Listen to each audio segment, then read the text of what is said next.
Is it better to invest when there's Democrats or when there's Republicans in the White House?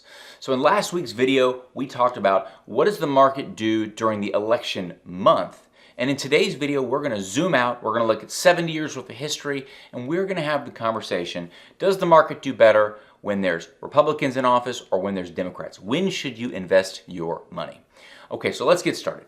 This chart here is going to go back, it's going to go back 70 years, so to 1953, and it's going to show there's going to be a green line that's going to say if you only invested in the market when Democrats were in the presidency, and then there's a yellow line that says, well, what if you only invested when Republicans were in the office?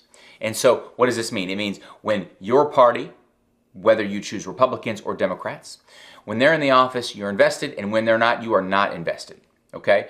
Now, what you can see is these numbers are pretty close. And so over the last 70-ish years, whether you invested with Democrats and then went on the sidelines, or whether you invested with Republicans and then went on the sidelines, your numbers are pretty close. Your returns are pretty similar. Well, what if you were nonpartisan, or you didn't necessarily care from an investing standpoint who was in office? Because I'm sure you have an opinion, whether it's Democratic or it's Republican who you want in the office. But what if that had no impact on your investment strategy and you just had maintained the same strategy throughout and stayed invested during that same time period? Well, instead of your line being down here, your line is going to move all the way up here. To put some numbers on it, instead of it being around $50,000 grown from $1,000 over the last 70 years, your $1,000 grew to over 1.5, almost $1.6 million.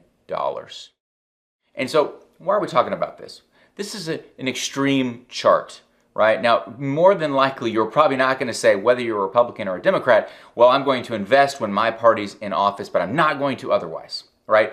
More than likely, you're going to hopefully stay invested either way, but this just goes to show you that politics and investments typically do not mix.